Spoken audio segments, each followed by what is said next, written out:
नमस्कार, मैं हूं दीपक चौरसिया। आपके अपने शो देश की बहस के साथ हम एक बार फिर से हाजिर हैं। जैसा कि आप जानते हैं, न्यूज नेशन का ये वो मंच है जहां होती है आपके मन की बात। आप जिस मुद्दे को चुनते हैं, हम ना सिर्फ उस मुद्दे को पूरे देश के सामने उठाते हैं, बल्कि इस शो में लोग सीधे देश के सामने अपनी बात भी रखते हैं। आज आपने देश की बहस का जो मुद्दा तय किया है वो है मुगलों को क्यों पूछता रहा भारत का इतिहास। इसे 60% लोगों ने वोट देकर देश की बहस का मुद्दा बनाना चाहा है। आज इसी पर होगी देश की बहस। इस चर्चा में मेरे साथ एक बड़ा पैनल शामिल होगा, साथ ही दर्शक भी जुड़ेंगे। 34 साल बाद शिक्षा नीति में बड़ा बदलाव किया गया। आज प्रधानमंत्री नरेंद्र मोदी ने इसे फ्यूचर पर फोकस वाला स्टेप कहा, मगर बड़ा सवाल यह है कि क्या देश के इतिहास को भी बदलने की जरूरत है। भारत में लंबे वक्त से आवाज उठती रही है कि इतिहास से कई जरूरी तथ्य गायब हैं। यह भी आरोप लगे कि इतिहास को तोड़ मरोड़ कर लिखा गया। इन सब के बीच सीबीआई के पूर्व निदेशक एम नागेश्वर राव ने दावा किया, आजादी के बाद यानी पहले फेज यानी 3 दशक के कार्यकाल में इतिहास से छेड़छाड़ हुई। एक खास एजेंडे का नैरेटिव सेट किया गया। उनके दावों में कितना दम है, एक्सपर्ट पैनल के साथ चर्चा करेंगे। उससे पहले देखिए नागेश्वर राव ने रिपोर्ट में क्या क्या कहा। क्यों होता रहा मुगल काल का महिमा मंडन। सीबीआई के पूर्व निदेशक एम नागेश्वर राव ने एक बार फिर दावा किया है कि शैक्षणिक किताबों से खास एजेंडे के तहत इस्लामिक शासकों के खूनी इतिहास हटाए गए और एंटी हिंदू सेंटिमेंट्स का नैरेटिव सेट किया गया। एक अंग्रेजी वेबसाइट में लिखे लेख में एम नागेश्वर राव ने दावा किया, एक खास एजेंडे के तहत माइनॉरिटी को विशेष अधिकार दिए गए, प्राचीन ग्रंथों को शिक्षा से गायब किया गया, हिंदू धर्म और प्राचीन सभ्यता नहीं सीख पाते हैं हिंदू छात्र, भारत तेरे टुकड़े होंगे gang anti Hindu public education के प्रोडक्ट हैं।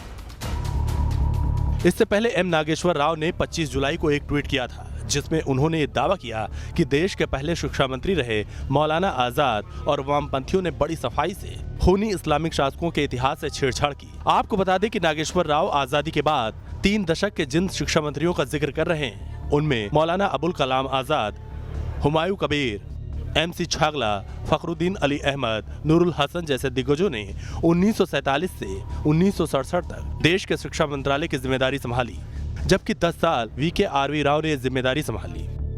नागेश्वर राव ने 6 सीरीज में दावा किया कि जानबूझकर हिंदुओं को उनकी सभ्यता से दूर रखने का पैटर्न सेट किया गया। सवाल उठाए कि दिल्ली में मुगलों के नाम पर सड़कें क्यों रखी गई। इतिहास में मुगल शासकों का जिक्र तो है, मगर बड़ी सफाई से उनके अत्याचारों पर पर्दा डाल दिया गया। इतिहास पर बहस है। इन सब के बीच आज प्रधानमंत्री मोदी ने कहा कि नई राष्ट्रीय शिक्षा नीति में न्यू इंडिया के फ्यूचर पर फोकस किया गया। ये एक हेल्दी डिबेट है। ये जितनी ज्यादा होगी उतना ही लाभ देश की शिक्षा व्यवस्था को मिलेगा। ये भी खुशी की बात है कि राष्ट्रीय शिक्षा नीति आने के बाद देश के किसी भी क्षेत्र से, किसी भी वर्ग से ये बात नहीं उठी कि इसमें किसी तरह का बायस है या किसी एक तरफा कोई झुकाव है। देश की बहस में इसी मुद्दे पर चर्चा करने जा रहे हैं कि क्या जानबूझकर किया गया इतिहास से छेड़छाड़ और क्यों देश में मुगलों का होता रहा महिमा मंडन। तो देश की बहस में हमारा आज का सवाल है, क्या इतिहास को समय के साथ बदलने की जरूरत है। गलत इतिहास आज तक पढ़ाया जाता रहा, मुगलों का महिमा मंडन होता रहा। आप शो के दौरान इस मुद्दे पर अपनी राय आप देखिए। सवाल क्या है, क्या इतिहास को समय के साथ बदलने की जरूरत है, मुगलों का महिमा मंडन क्यों। आज इसी पर बहस होगी। वोटिंग के विकल्प हैं। आप न्यूज नेशन की वेबसाइट पर जा सकते हैं, हमारे मोबाइल ऐप पर जा सकते हैं, हमारे ट्विटर हैंडल पर जा सकते हैं, हमारे फेसबुक पेज पर जा सकते हैं। और साथ ही साथ अगर आपकी कोई राय है या अगर आप इस कार्यक्रम में शामिल होना चाहते हैं तो आप तुरंत हमें 9711002266 ये हमारा टेलीफोन नंबर आगे आएगा, इस पर अपना व्हाट्सएप भेज सकते हैं। बहस की मैं शुरुआत करूंगा। मेरे साथ कई सारे खास मेहमान जुड़ गए हैं। मेरे साथ प्रोफेसर कपिल कुमार हैं, जाने माने हिस्टोरियन हैं। साथ ही साथ वो इस वक्त centre for freedom struggle IGNOU का काम देखते हैं। मेरे साथ विवेक श्रीवास्तव जी जुड़ गए हैं, मेरे साथ सुबह खान जुड़ गई है। सबसे पहले सुबह मैं आपके पास आना चाहूंगा, क्यों इस इतिहास को बदलने का वक्त आ गया। अब वामपंथियों ने कैसे छेड़छाड़ की इस इतिहास से, बताइए सुबह।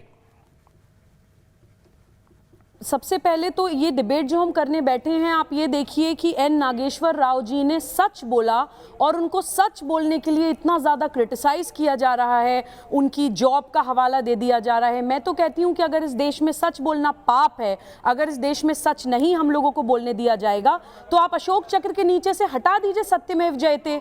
हम लेजिस्लेचर में, जुडिशरी में, एग्जीक्यूटिव में हमें सच बोलने के लिए मोटिवेट किया जाता है। क्या गलत बोला उन्होंने? हमारे प्राचीन ग्रंथों को मैनिपुलेट किया गया। पहले तो अंग्रेजों के मैक्स म्यूलर आके अपने मन मुताबिक ग्रंथों को हमारे फैब्रिकेट कर चुके थे, गलत सलत हमारे ग्रंथों को ट्रांसलेट करके पढ़ा चुके थे। उसके बाद लॉर्ड मैकॉले ने पूरा एजुकेशन सिस्टम हमारा खराब कर दिया, गुरुकुल कल्चर हमारा खत्म कर दिया। और अगर अंग्रेज कुछ कमी छोड़ गए थे तो वो पूरे कर दिया इन विधर्मी सरकारों ने, इस वामपंथी और रैडिकल लेफ्टिस्ट मानसिकता ने, जिन्होंने हमारा पूरा एजुकेशन पॉलिसी को बर्बाद कर दिया। हम लोगों को स्कूल्स में हमारे जो क्रांतिकारी हैं, हमारे जो देश की आज़ादी के लिए लड़े हैं, उनको आतंकवादी पढ़ाया जाता है। हम लोगों को मुगल्स को ग्लोरीफाई करके बताया जाता है। मुगलों का खूनी इतिहास हमें क्यों नहीं पढ़ाया जाता? क्यों नहीं बताया जाता कि कितनी महिलाओं को जौहर करना पड़ता था उनकी वजह से, कितने मंदिर विध्वंस होते थे उनकी वजह से, कितने धर्म परिवर्तन होते थे उनकी वजह से, कितनी ज्ञान परंपराएं हमारी उन्होंने खत्म करी। ये पूरा प्रॉपर्ली एक एजेंडा के तहत डेलिबरेटली इस देश में आज तक होता आया है। और अगर हम लोग उसको आज जान गए हैं, अगर हिंदुस्तान जाग गया है, भारत का युवा जाग गया है, तो हमें बोलने भी नहीं दिया जाता है। हम बोलते हैं तो सूडो सेक्युलरिज्म जाग जाता है लोगों का। दो बड़े मेहमान मेरे साथ जुड़ गए हैं, डॉक्टर विजय सोनकर शास्त्री। आपको कौन रोक रहा है जब सरकार आपकी है? विवेक श्रीवास्तव जी, मैं आ रहा हूं, आप ही के पास आऊंगा, लेकिन उससे पहले कपिल जी भी मेरे साथ है, डॉक्टर तारिक फतेह भी मेरे साथ है। डॉक्टर तारिक फतेह, क्यों इस इतिहास को बदलने की जरूरत है? क्यों एक रॉन्ग नैरेटिव सेट किया गया? और आज तो नामों का खुलासा हो गया है। MC छागला, आप चाहे फखरुद्दीन अली अहमद को ले लीजिए, 3 दशक तक टोटल वामपंथी विचारधारा के शिक्षा मंत्री रहे हैं। और मौलाना अबुल कलाम आजाद, आपने कई डिबेट्स में कहा कि उन्होंने तो पूरे इतिहास के पर्सपेक्टिव को ही बदल दिया देश के। बिल्कुल, अगर उन 1924 की एक तकरीर है मौलाना आजाद की कलकत्ता में, जिसमें उन्होंने कहा कि अगर तुम्हारा दिल धड़कता है तो चीन के मुसलमान का दिल साथ धड़कता है, कज़ाक तुम्हारे साथ है। ये पैन इस्लामिज्म जो है, इसने पूरे हिंदुस्तान को ब्लैकमेल किया हुआ था और ये बात थी। लेकिन उसका पीछे का तो छोड़े, सलूशन सीधा ये है, जिसने हिंदुस्तान पे हमला किया और उसके फॉलोअर हिंदुस्तान के दुश्मन, इसके अलावा और कोई बात करने की नहीं रही। सब तय हो चुका। अगस्त 5 को हमारी यौम आज़ादी है, अगस्त 15 को नहीं हुई कि 5 अगस्त 2020 में हम आज़ाद हुए।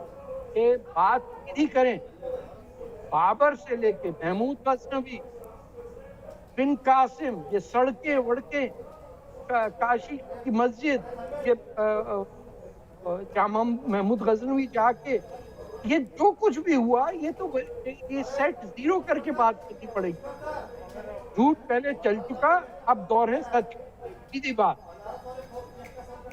ठीक है तारिक फतेह साहब। विवेक श्रीवास्तव जी, ये वामपंथ का इस्लाम से इतना प्रेम क्यों है? मुझे समझ नहीं आया। क्यों मुगल शासकों को ग्लोरीफाई किया कांग्रेसी और वामपंथी सोच ने? इस्लाम से प्रेम नहीं है, इस्लाम से कोई प्रेम नहीं है। सुनिए, इस्लाम से कोई प्रेम नहीं है। ये तारिक फतेह साहब को ह्यूमनिज्म और मानवता समझ में नहीं आती है।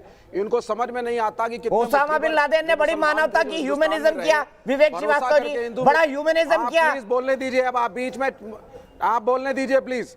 आपने तारिक फतेह को नहीं रोका, मुझे मत रोकिए, इंटरफेयर मत करिए। आप बोलिए। मुट्ठी भर मुसलमान यहाँ पे हिंदू मेजोरिटी में रहने के लिए तैयार रहा, मुट्ठी भर मुसलमान। उस मुट्ठी भर मुसलमान में इतनी ताकत और इतने वोट नहीं थे कि सरकारें बनाई या गिराए। किस अभी की बात आप कर रहे हैं? मुगलों में अच्छे राजा भी हुए हैं, मुगलों में खराब भी हुए हैं। हिंदुओं में अच्छे राजा भी हुए हैं, हिंदुओं में खराब भी हुए हैं।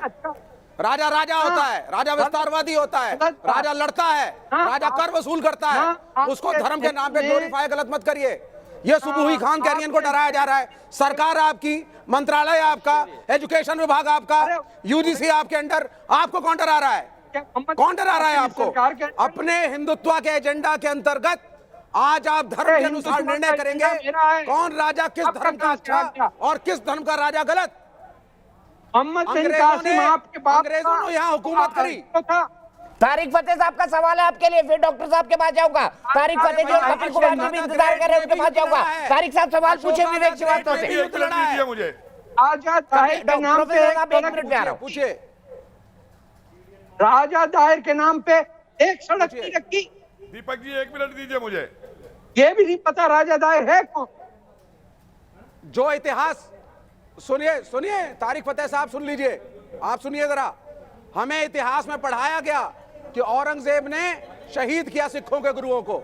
ये इसी एजुकेशन। अरे भाई मैं राजा दाहिर की बात कर रहा हूँ, और अकबर की तारीफें भी मैं राजा दाहिर की बात कर रहा हूँ। आप अरे पहले दुनिया में बैठे से आप let us have a civilised conversation. तो पहले राजा दाहिर आए और अशोका द ग्रेट भी लड़े थे और खून खराबा किया। अरे भाई, विस्तारवाद राजा किया। दाहिर हिंदू राजा या बुद्धिस्ट राजा पता है बने कौन तो है? क्या धर्म ठीक के है, अनुसार उनको प्रोफेसर बदल देंगे? कपिल कुमार हाथ उठा रहे, मैं सीधे उनके पास चलता हूँ। अकबर प्रोफेसर ने- साहब क्यों ना और इस सुनिए- इतिहास को बदला जाए जिसमें महिमा मंडन हुआ और फिर डॉक्टर सोनकर शास्त्री के पास, डॉक्टर विजय सोनकर शास्त्री के पास, बताइए। बिल्कुल नहीं महिमा मंडल हुआ है, इसमें बोले नहीं, बिल्कुल नहीं महिमा मंडल हुआ है। विवेक श्रीवास्तव जी, एक मिनट, आपकी बात हो गई, मैं प्रोफेसर कपिल कुमार को जोड़ रहा हूँ। उनसे बड़ा हिस्टोरियन कोई नहीं है इस पैनल में, और तारिक फतेह साहब से ज्यादा पढ़ा लिखा शख्स। अरे भैया ये भागे हुए वामपंथी है, अरे ये भागे हुए इनके वामपंथी हैं अजय कुमार, ये भागे अबे चुप वामपंथी कर! छोड़ के 20 साल बदतमीज आदमी। विवेक श्रीवास्तव जी दीपक जी, सम्मान इनसे करिए मुझे डिबेट करनी है प्लीज। तो विवेक करें, श्रीवास्तव नहीं जी भाई, सम्मान जाहिल करिए है, प्लीज। भागे हुए हो। विवेक श्रीवास्तव जी इतने साल सम्मान तक करिए। कम्युनिस्ट कपिल कुमार जी इस जाहिल बोलिए। आदमी से साल तक डिबेट नहीं कम्युनिस्ट पार्टी करूंगा में। मैं। जब इसमें तथ्यों का जवाब नहीं है मैंने तो कितने बकवास साल तक करता है। कम्युनिस्ट पार्टी में, फिर मेरे छोड़ के तथ्यों का भागे। जवाब दे, इसका मुंह बंद। आइडियोलॉजी बदली, अरे ये जमीर बेचा। कपिल कुमार जी है सर, ये प्रोफेसर कपिल कुमार है, देश के जाने मारे इतिहासकार, अजय कुमार नहीं है, अजय कुमार नहीं है। ये कपिल देश के जाने माने कुछ नहीं है, ये भगोड़े वामपंथी हैं जो राइट विंग में जाकर के बैठ गए। प्रोफेसर कपिल कुमार जी ये बोलिए अब आपकी बात। चुप कर, 21 साल चुप तक। कर चीनी जासूस। फिर दीपक जी अपना इसका जमीर मुंह बंद बेच दिया। करवाइए, मैं नहीं बोलूंगा नहीं। बिक गए, इसका बंद करिए मुंह बिल्कुल। बिक गए। विवेक भाई, विवेक भाई, विवेक भाई प्लीज प्लीज सम्मान रखिए। प्रोफेसर साहब बोलिए आप, You are a good for फिर मैं nothing. डॉक्टर साहब के पास जाऊंगा। प्रोफेसर साहब बोलिए। अबे चुप कर, इनका मुंह माइक बंद कराइए तब मैं बोलूंगा, नहीं तो मैं नहीं बोलूंगा। मैं अरे डिबेट से तुम्हारे उठ पास जाऊंगा। कुछ बोलने के लिए तो है? इनके पास मेरे तर्कों का You जवाब are नहीं है, educated fellow, you have इसलिए ये nothing to डिबेट speak. करते हैं डिबेट You को। are a फर्जी प्रोफेसर। अच्छा एक मिनट विवेक भाई, विवेक भाई, You फिर are professor educated. Kapil Kumar, किसको बुला फिर रहे हैं? प्रोफेसर कपिल कुमार, सम्मान करना डिबेट चाहिए करने उनका, का उनके तर्क क्या है? उनकी ज्ञान का और उनके इतिहास का। प्रोफेसर साहब बोलिए, सिर्फ आप हैं। इनका माइक बंद कराइए सर, सुनिए जी, दीपक जी सुनिए। सर हो गया, आप बोलिए। इन लोगों के लिए मुझे डॉक्टर साहब के पास वो भी जाना है। अकबर महान है जो 40,000 लोगों का कत्लेआम करता है चित्तौड़गढ़ के अंदर, लेकिन वो महाराणा प्रताप महान नहीं है जो अपनी आजादी के लिए लड़ता है। एक कॉम्प्रिहेंसिव हिस्ट्री ऑफ इंडिया है, निजामी और हबीब की एडिटेड, उसके अंदर मलिक गाफूर का जिक्र है जब वो सोमनाथ को तोड़ करके गुजरात से आता है। रावल राजा की दोनों रानियों को दिल्ली भेजा जाता है, जिनसे अलाउद्दीन खिलजी उनका धर्म परिवर्तित कर एक को अपने हरम में रखता है, एक को अपने लड़के के हरम में डाल देता है। और प्रोफेसर हबीब ये लिखते हैं कि रानियों को आदर के सहित दिल्ली भेजा गया। ये है इनका, और ये वो मार्क्सवादी है जो कलकत्ता के अंदर ऑर्डर निकालते हैं कि अगर मुसलमानों ने कोई ज्यादती हिंदू मंदिरों के साथ की थी तो उनका इतिहास में जिक्र नहीं किया जाएगा। अलीगढ़ विश्वविद्यालय के अंदर मैं आपको बताऊं, आज तक ये किसकी बात कर रहे हैं? अलीगढ़ विश्वविद्यालय के अंदर मध्यकालीन भारत का एडवांस सेंटर है। 2002 के अंदर मैंने इंस्पेक्शन किया, मैंने उनसे पूछा कि क्या आसाम का इतिहास नहीं था मध्यकालीन में, क्या दक्षिण का इतिहास नहीं था, क्या गुजरात का ही नहीं था? आपको सिर्फ और रेवेन्यू कलेक्शन का मॉडल अकबर ने किया। आर्ट एंड आर्किटेक्चर में मेजर कंट्रीब्यूशन शाहजहां ने अकबर के किया। पास जाओ, कहाँ बैठे हुए हैं? समझ लो कौन सा राजा विस्तारवादी नहीं ठीक है। है। अकबर क्या ठीक है, मैं सीधे जाता हूँ डॉक्टर शास्त्री के पास। डॉक्टर शास्त्री मुझे बताइए, आपसे ज्यादा अनुभवी इस पैनल में राजनीति में कोई नहीं है, क्या सही वक्त नहीं आ गया? और अमित शाह जी ने इसका इशारा भी किया था अपनी एक स्पीच के अंदर, वो भी मैं आपको दिखाऊंगा। पर आपको नहीं लगता इस इतिहास को बदलने की जरूरत है? डॉक्टर शास्त्री, अब राजाओं को धर्म के हिसाब से प्रोफेसर साहब क्लासिफाई करेंगे। देखिए दीपक जी, जरा शांत हो जाए। जी हाँ, राजाओं दीपक को जी, धर्म के हिसाब से भारत के इतिहास की तो दुर्दशा की गई है। भारत के इतिहास में का जो बेसिस है, जो बेस है, वो तो मुगल और मुस्लिम जो आक्रांता थे उनके चाटुकारों को आधार बना करके लिखा गया है। हकीकत तो यह है कि भारत के इतिहास में भारत का इतिहास ही नहीं है।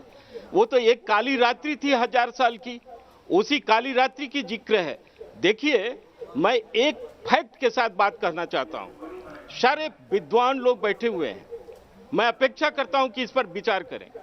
मैंने लगभग 500 भाषण किए हैं पूरे देश भर में और सभी प्रमुख यूनिवर्सिटियों में भी किया है।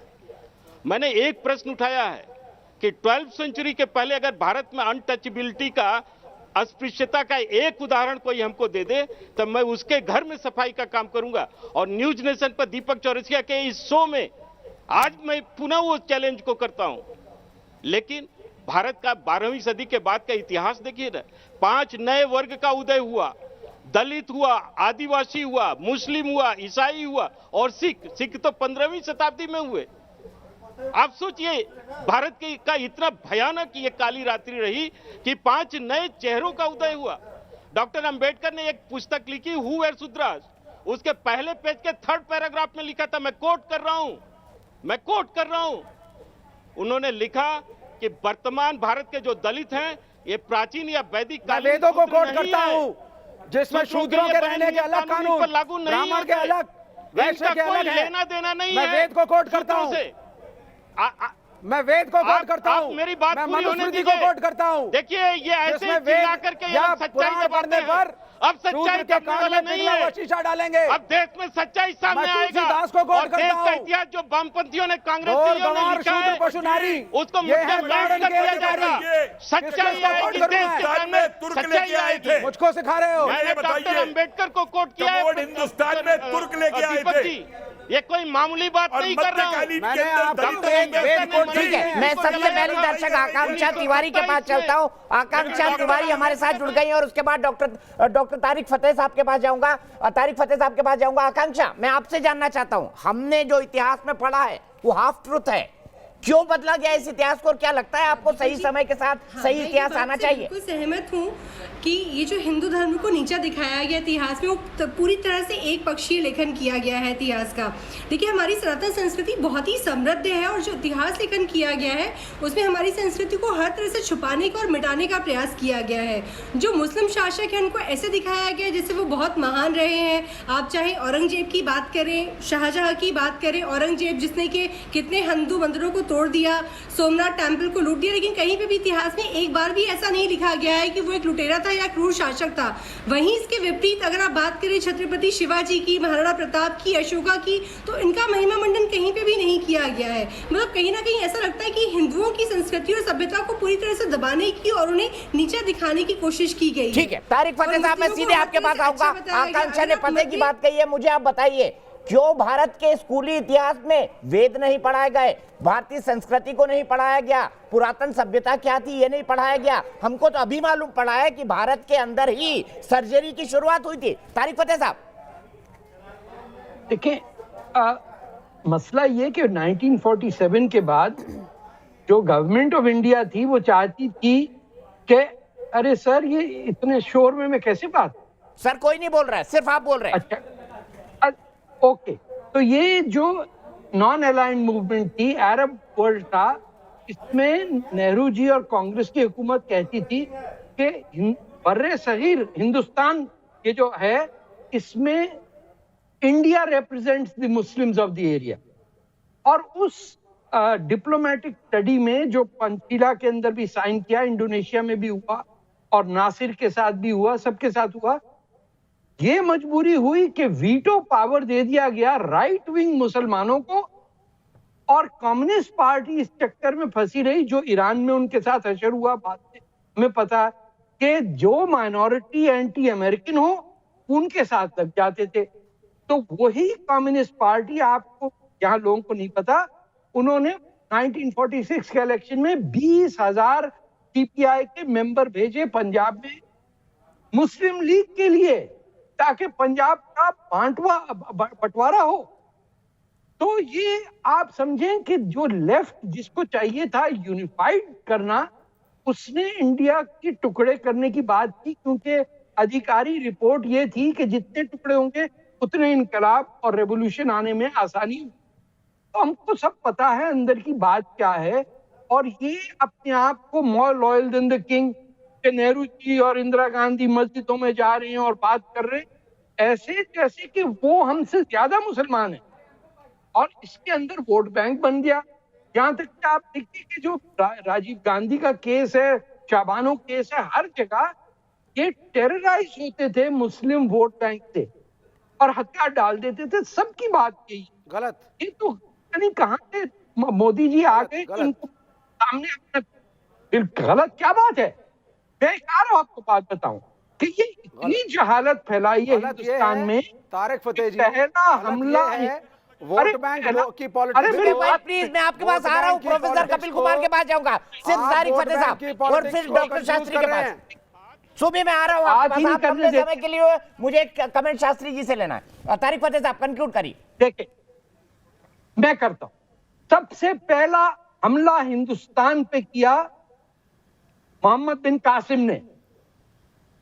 पूरे हिंदुस्तान में ना कम्युनिस्ट पार्टी ना कांग्रेस किसी को पता है कि महाराजा द्रविड़ों पे हमला किया, उसका क्या? अरे What about the Aryan theory of invasion? खामोश नहीं। What about the Aryan theory of invasion? What about the Huns? What about the Jats? पता है आपको इतिहास, या आपका इतिहास मिडिल एजेस में शुरू होता है? आपको इतिहास का ज्ञान नहीं है। Go to ancient India ने लिखा है ancient India की बात करिए ना। और उस आर्टिकल में लिखा है कि आर्यन की अंग्रेजों की एक चाल थी, वो केवल इसलिए ऐसा कर रहे थे वो अपने को जस्टिफाइड कर सके कि भारत में केवल वही बाहरी नहीं है बल्कि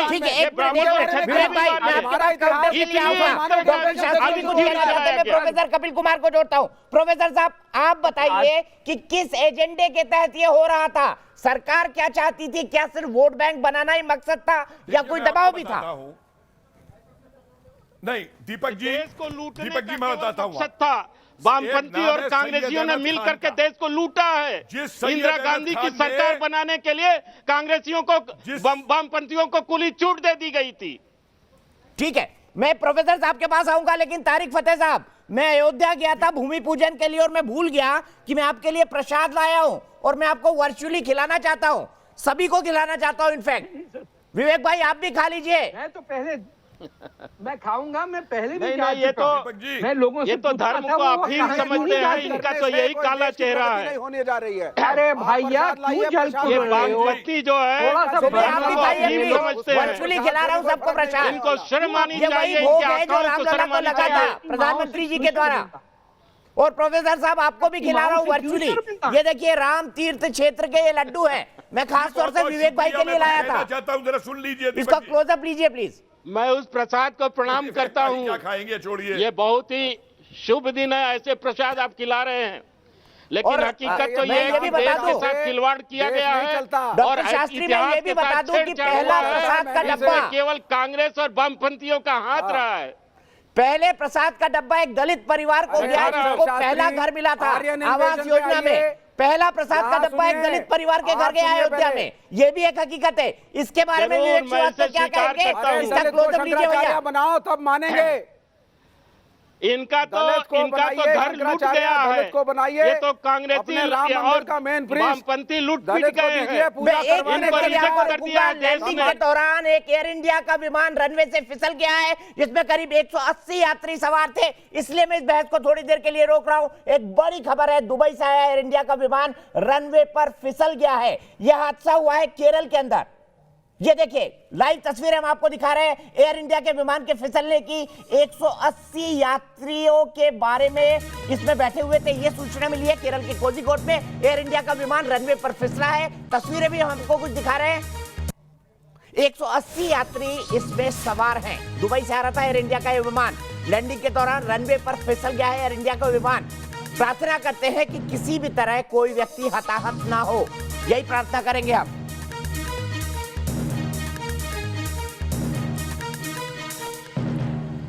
हमारे सहयोगी यासिर टेलीफोन लाइन पर हमारे साथ जुड़ गए हैं। यासिर क्या खबर है? हम यही प्रार्थना करेंगे कि कोई हताहत ना हो। क्या खबर मिल रही है कोझिकोड एयरपोर्ट से?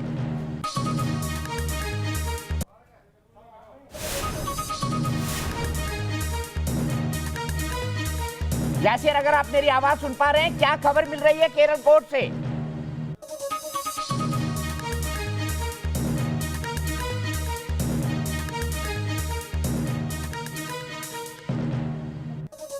यासिर, आवाज आ रही है मेरी आपको? मैं फिर दोहरा दूं खबर, कोझिकोड में एयर इंडिया का विमान रनवे पर फिसल गया है। 180 यात्री उसमें सवार हैं। हम यही दुआ करते हैं कि कोई हताहत ना हो। कारण का खुलासा नहीं हुआ है, किस लिए फिसला, मौसम के कारण फिसला या कोई तकनीकी समस्या थी इसके कारण फिसला। 180 यात्री सवार थे। एयर इंडिया का ये विमान दुबई से कोझिकोड आ रहा है। फिर से एक बार यासिर के पास जुड़ने की कोशिश करते हैं, यासिर से अपडेट लेते हैं। मैं आपको बता दूं, ये बड़ी खबर आई है, कोझिकोड, केरल के कोझिकोड में एयर इंडिया का विमान रनवे पर फिसल गया। यासिर जुड़ गए। यासिर, क्या अपडेट वहां से?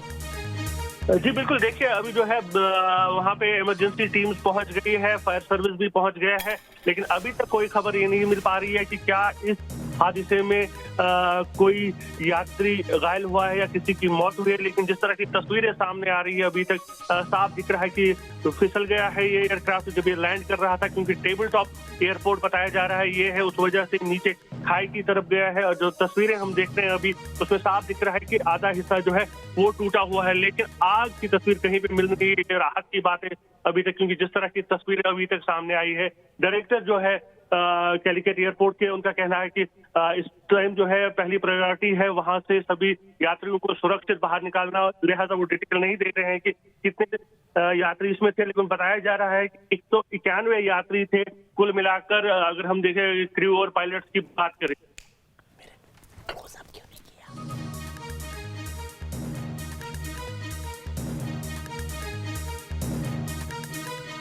ठीक है यासिर, समय समय पर हम आपसे अपडेट लेते रहेंगे। वापस आता हूं डिबेट पर, सीधे प्रोफेसर कपिल कुमार के पास चलता हूं। सिर्फ उनकी आवाज जाए, विवेक भाई के पास प्रोफेसर कपिल कुमार के बाद में जाऊंगा। कपिल कुमार जी, क्यों एजेंडे के तहत इस इतिहास को बदला गया? इसके पीछे राजनीतिक सोच क्या थी? लॉन्ग टर्म गेम प्लान क्या था?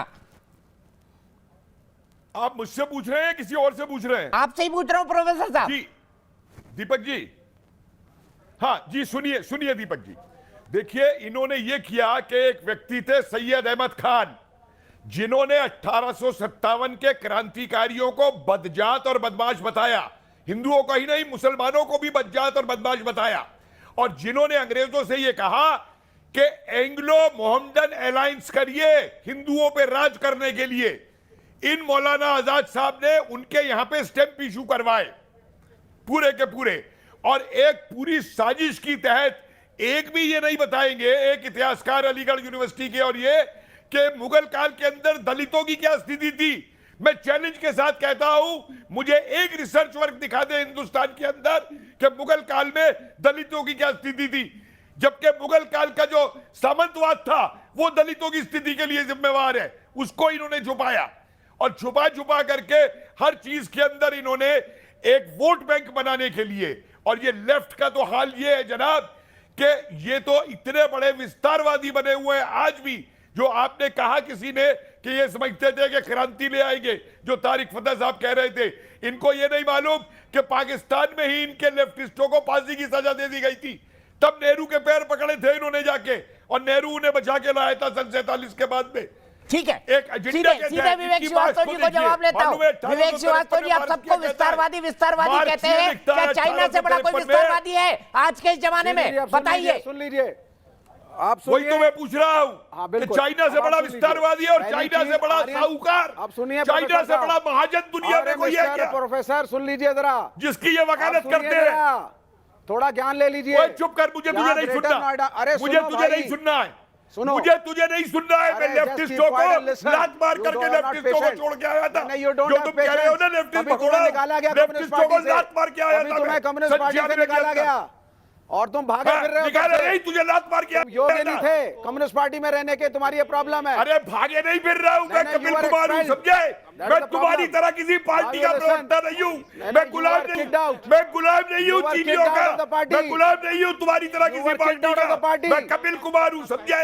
मैं तुम्हारी तरह डॉक्टर विजय सोमकर शास्त्री के पास में। डॉक्टर शास्त्री, मुझे बताइए, मुगल काल में दलितों की हालत, आज तक इस पर काम क्यों नहीं हुआ है? बहुत अच्छा मुद्दा उठाया, और दलितों की हालत के लिए, इस हालत के लिए जिसके बारे में बार बार बखान करते हैं कांग्रेसी और वामपंथी, क्या मुगल काल जिम्मेदार नहीं था? हिंदू धर्म रेस्पॉन्सिबल है। इसके लिए सनातन धर्म रिस्पॉन्सिबल है, इसके लिए हिंदू कल्चर में टॉयलेट नहीं था। चौरसिया जी, कमोड तुर्क लेके आए थे यहाँ पे, तुर्कों ने किया ये शास्त्री जी की आवाज, आज मुस्लिम वर्ग की हालत क्यों खराब है?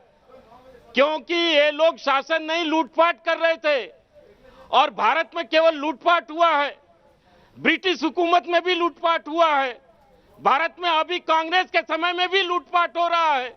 अब तो समय बदला है, अब इस देश के नेता नरेंद्र मोदी इस देश का इतिहास बदलने जा रहे हैं।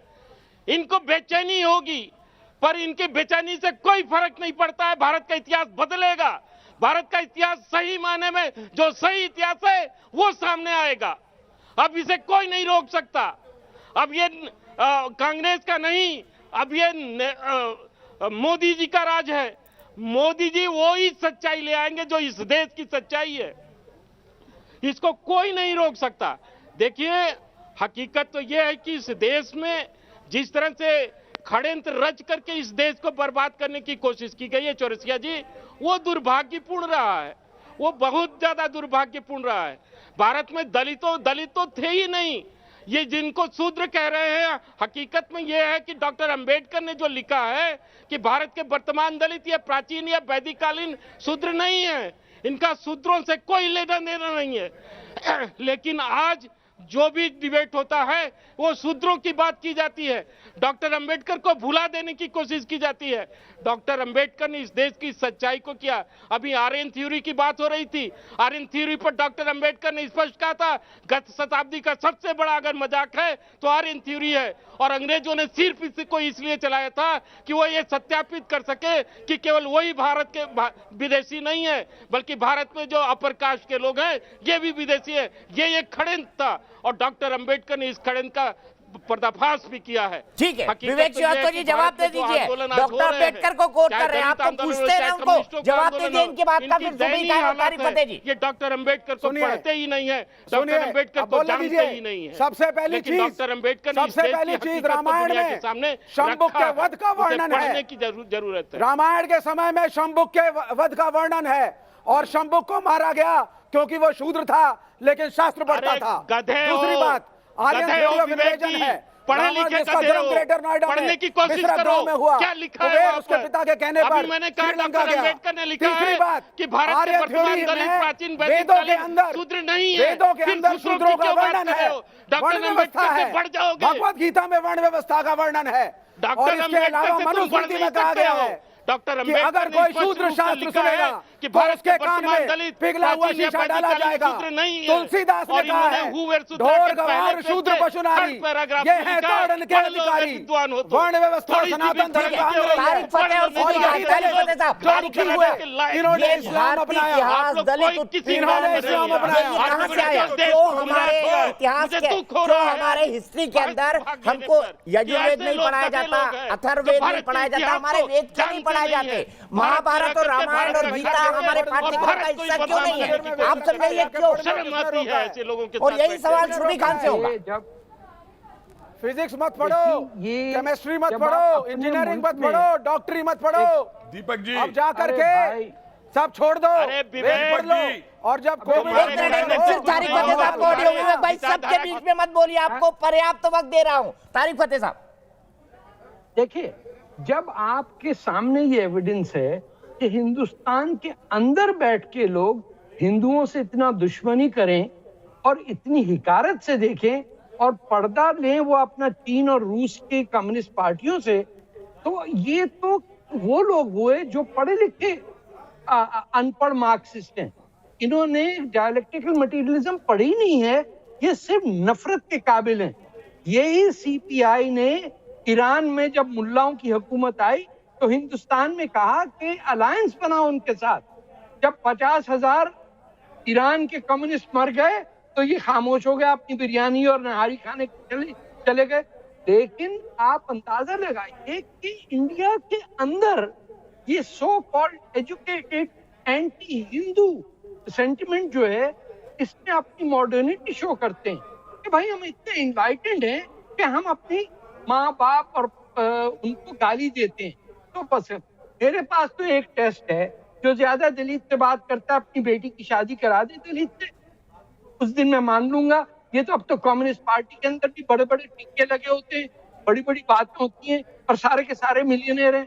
मैं एंड में एक ही बात पे आता हूं, जिस हिंदुस्तान में पहले हमला करने वाले की कोई जिक्र ना हो, जो ये ना बता सके कि हिंदुस्तान में दुनिया की पहली मस्जिद बनी, उस पर कोई बात नहीं करेगा। ये नहीं कि इमाम हुसैन की औलादों को राजा दाहिर ने पनाह दी, वो नाम नहीं पता है।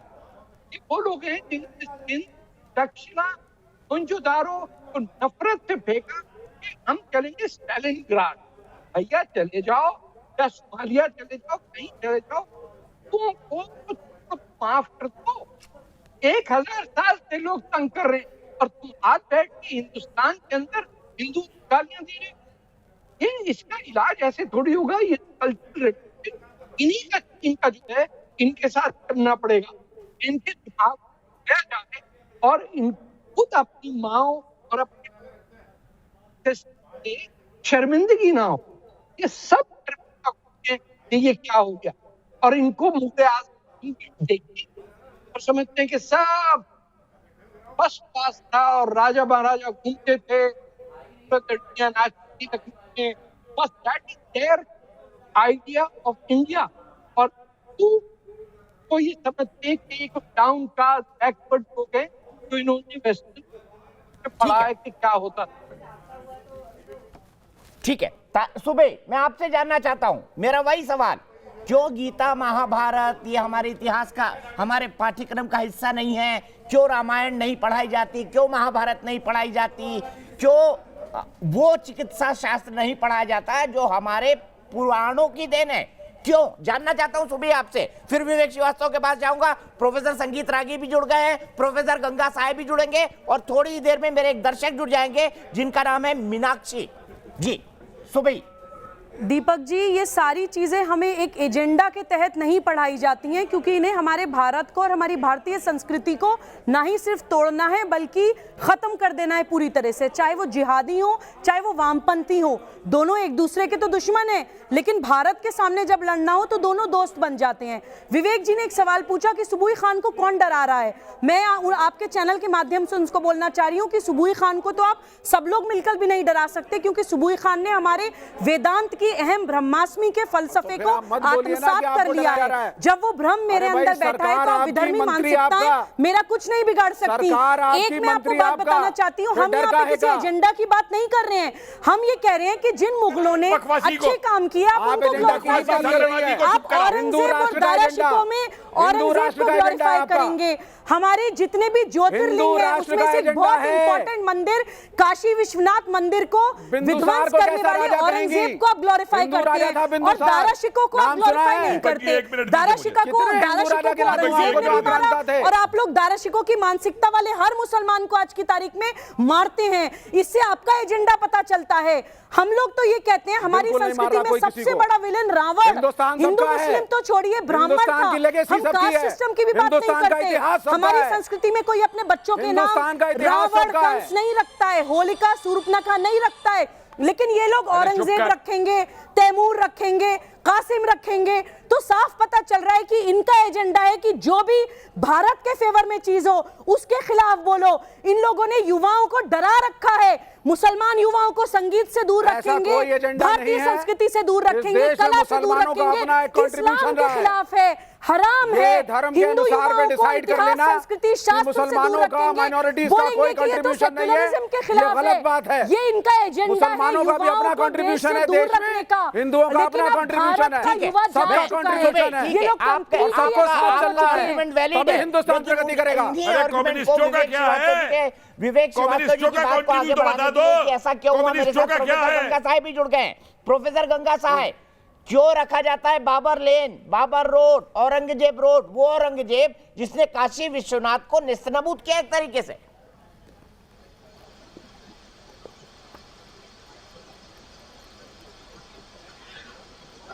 मुझे इस बहस में शामिल होकर बहुत अजीब लग रहा है कि मैं सोच रहा था कि हम शिक्षा नीति पे बात करेंगे, लेकिन आप देश की जो सामाजिकता है उस पर सवाल खड़े कर रहे हैं। भारत की विशेषता क्या है? आप पूरी दुनिया में जाइए, लोगों से पूछिए कि भारत को आप किस रूप में याद करते हैं, भारत की विशेषता क्या है, तो लोग कहेंगे कि भारत एक इंद्रधनुषी देश है। यहाँ पर अलग अलग धर्मों, अलग अलग संस्कृतियों के लोग रहते हैं, हिलमिल करके रहते हैं। मैं समझ नहीं पा रहा हूँ कि इस पैनल के लोगों को, आप सब लोगों को क्या ये इंद्रधनुषीपन, ये खूबसूरती अच्छी नहीं लगती? आप सिर्फ एक धर्म का देश बनाना चाहते हैं ऐसे? आप कोई नहीं बनाना चाहता। There can be no Hindustan without Musalman. लेकिन मुझे बताइए, औरंगजेब को क्यों ग्लोरीफाई किया जाता है? बताइए मुझे, क्यों ग्लोरीफाई किया जाता है औरंगजेब को? क्यों औरंगजेब रोड रखा जाता है? क्यों शाहजहां रोड रखा जाता है? क्यों ऊपर पढ़ाया जाता है? कौन ग्लोरीफाई कर रहा है? आप जो ग्लोरीफाई कर रहा है उससे सवाल पूछिए। जो ग्लोरीफाई कर रहा है उससे सवाल पूछिए। आप ये सवाल आपने क्या बोला है अभी? दीपक जी, औरंगजेब को ये लोग वली मानते हैं। जो बात कह रहे हैं, दारा शिकोह को ये नाम भी लेना पसंद नहीं करते हैं। आप कैसा औरंगजेब देश को वली बनाना मानते चाहते हैं? हैं?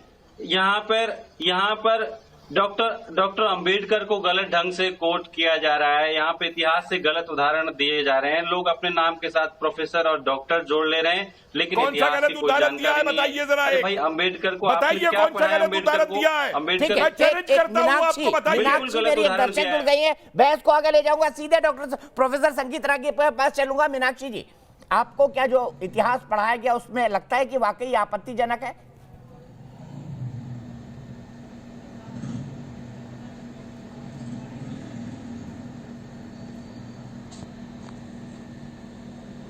क्या बोला आपने? सुना नहीं। हेलो जी बताइए, बोलिए बोलिए, जल्दी बोलिए। फिर से हाँ बोलिए, क्या बोला? मैं सीधा सवाल पूछ रहा हूँ, आपको लगता है क्या आपको भी गलत इतिहास पढ़ाया गया, जिसमें एक धर्म का महिमा मंडन किया गया और दूसरे को छुपाया गया, मुगलों का महिमा मंडन किया गया?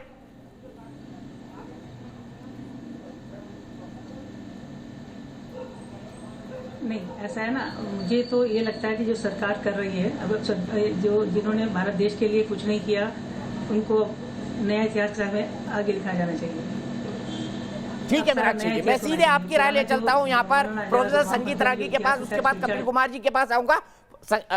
गंगा साहा जी ने कई सवाल उठाए प्रोफेसर रागी, आपने सुने होंगे। पढ़िए। क्या मेरा ऑब्जेक्शन वैलिड नहीं है कि आपने एक तरीके के इतिहास को भारतीय बच्चों के मन में थोपा है? मैं तो ये कह रहा हूँ दीपक जी आपसे कि आप ऐसा करिए, सिर्फ वेदों को पढ़िए। आप जर्नलिज्म क्यों पढ़ते हैं? किसी को डॉक्टर नहीं चाहिए, हमको फिजिक्स, केमिस्ट्री, बायोलॉजी मत पढ़ाइए। आप प्रोफेसर साहब आ रहा हूँ आपके पास, एक मिनट, तारिक साहब भी जुड़े हुए हैं। प्रोफेसर संगीत रागी जी, मैं आपके सवाल का जवाब भी दूंगा। देखिए, उसमें पश्चिम बंगाल की जब वामपंथी सरकार थी तो उस समय बहुत खूबसूरती से कहा गया था कि इतिहास का वो लेखन आप मत बच्चों को पढ़ाइए जिसमें ये कहा गया हो या वो हो, बेशक वो सच्चाई हो, जिसमें भारत के मध्यकालीन में जो और जो मुगल काल है उसमें मंदिर तोड़े गए हो, धर्म परिवर्तन किया गया हो या हत्याएं की गई। यही एनसीईआरटी के लिए भी मैंडेट था और ये सरकारी दस्तावेज का हिस्सा है। मेरे कहने से नहीं होता है, किसी और के कहने से। ध्यान रखिए, इस देश का इतिहास लेखन पर दो स्कूल बहुत बड़े तौर पे गहरा प्रभाव डालते हैं। एक अलीगढ़ मुस्लिम यूनिवर्सिटी जो इस्लामिक स्कूल ऑफ थॉट है और दूसरा जो है वो जेएनयू।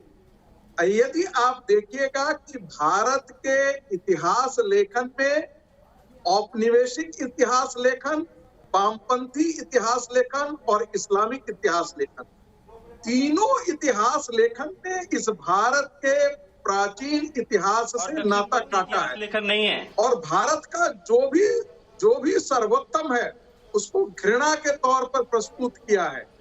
भारत में कुछ भी अच्छा हो, कितनी रेसेस आई हैं हिंदुस्तान में, उन पे तो बोल दो। कभी नहीं किया है। इसे सिर्फ मुसलमानों से इतिहास क्यों शुरू करते हो? एल बैसम आकर के लिखता है, ये सेलेक्टिवनेस किस लिए? इंडिया वॉर ये भारत का इतिहास नहीं लिखने वाले करते हैं। रह जा करके ये सिलेक्टिव इतिहास एंटी मुस्लिम मत बनाइए। ठीक है, शोएब जमाई के पास मैं जाऊंगा, लेकिन मैं सबसे पहले तारिक फतेह साहब के पास जाऊंगा। तारिक फतेह साहब, आपने हमेशा कहा है कि मौलाना अबुल कलाम आजाद का ये ब्रेन चाइल्ड था कि इतिहास को इस पर्सपेक्टिव में पढ़ाया जाए। मौलाना आजाद ने ऐसा क्यों किया? अबुल कलाम आजाद, नूरुल हसन ने आगे बढ़ाया मौलाना उसको। आजाद नूरुल हसन ने सत्यानाश किया सबसे ज्यादा। सर ये बीच में क्यों बोलते हैं? सर कोई नहीं बोलेगा, सिर्फ आपका ऑडियो जाएगा। अच्छा, फिर प्रोफेसर मौलाना कपूर कुमार। आजाद हाँ मक्का में पैदा हुए थे। सऊदी सोच उनके अंदर थी, पैन इस्लामिज्म उनमें डूब के बैठा हुआ था।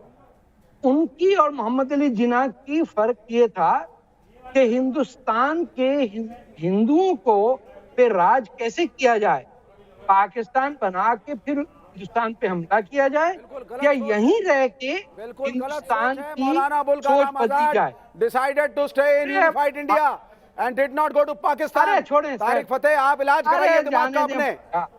अरे भाई आप मालूम तो है नहीं पता, आप हेट्रेड प्रीच करने आ जाते हैं। मैं हिंदू मुसलमान के प्रेम की बात कर रहा हूँ, एकता की बात करता हूँ, मानवता की बात करता हूँ। आप नफरत की बात करते हैं। क्या बात करेंगे आप? अरे भाई जाओ सोमालिया कहीं और जाके बैठो। अरे कोई किसी समुदाय का हो। थोड़ा आज 2020 में तारिक फतेह प्रोफेसर साहब आपके पास भी आऊंगा। तारिक फतेह साहब, विवेक श्रोतो जी प्लीज, तारिक फतेह साहब आप अपनी बात आगे बढ़ाएं। कैसा देश बनाना चाहते हैं आप? सारे जहां से अच्छा हिंदुओं का हमारा सवाल उठा रहे हैं आप कि वो मुसलमान समुदाय में पैदा हुए, वो कांग्रेस के समय में शिक्षा मंत्री थे, सिर्फ इसलिए सवाल उठा रहे हैं आप?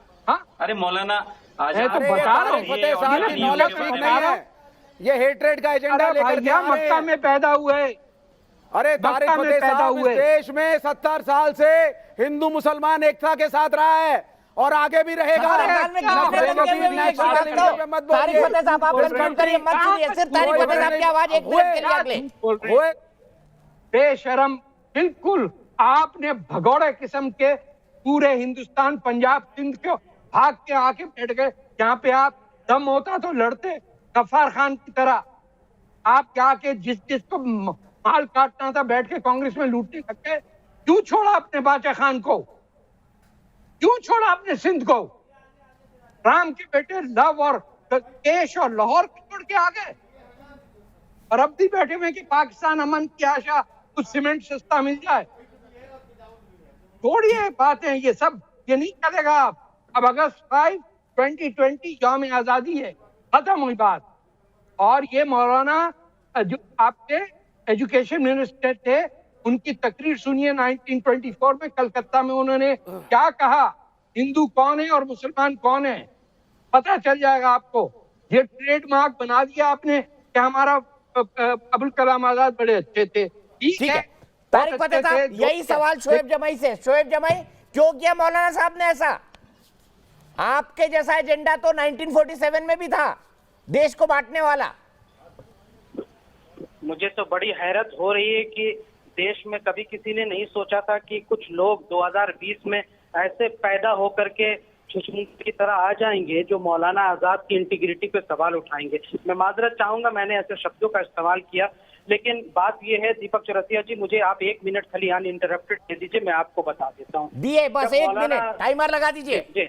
जी, मौलाना आजाद ने जब IIT और एम्स की बुनियाद जब रखी थी शिक्षा मंत्री होते हुए, तो कभी उन्होंने नहीं सोचा था कि कोई सिर्फ मुसलमान बच्चा पढ़ेगा, बल्कि आज भी IIT और एम्स तो उसका नाम क्या रखा? जो है इंडियन इंस्टीट्यूट ऑफ नाम क्या रखा उसका? इंस्टीट्यूट ऑफ, अरे भाई आप शांत रहो, जाहिल आदमियों से मैं बात नहीं करता। ये शब्द नहीं, शोएब जमाई प्लीज। थोड़े जाओ कहीं मस्जिद में बैठो जाके। ये कहाँ गए? पाकिस्तान, ये जाओ, ये मस्जिद नहीं है। कराइए, ये पाकिस्तान वालों का डिबेट बकरी नहीं की है। कुर्बानी करो। के चैनल में जाके बैठो, पाकिस्तान के चैनल में जाके बैठो। अरे हम सम्मान से बुलाते हैं हिंदुस्तान के चैनल में, हम सम्मान से बुलाते हैं तारिक फतेह साहब को एज एन इंटेलेक्चुअल। इंडिया के चैनल में हमें कोई दिक्कत नहीं है।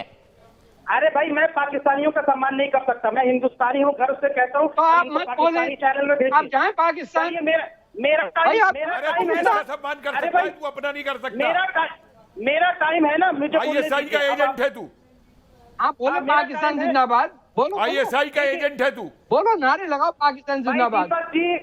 दीपक जी, मेरा वक्त है, मुझे बोलने दीजिए, वरना इस पाकिस्तानी एजेंट से मैं ज्यादा बहस नहीं करूंगा। इनको बोलिए शांत रहे, वरना मुंह में टेप बांध के रहे। अरे तुम आईएसआई के एजेंट बैठे हुए शोएब, कत्ल कर देंगे आप। एजेंट कहां से पकड़ रहे हो तुम आईएसआई आ गए औकात पे, आ गए औकात पे, दंगा करने अंग्रेजों की मुखबरी करने वाले हमें समझा रहे हो? चाकू मारोगे क्या? मुखबर थे तुम्हारे बाप ठीक है, दादा। एक ब्रेक के बाद अरे आऊंगा। कंपनी- सुबी खान वर्सेस शोएब जमाई आमने सामने बहुत जरूरी है, और प्रोफेसर कपिल कुमार वर्सेस गंगा साय।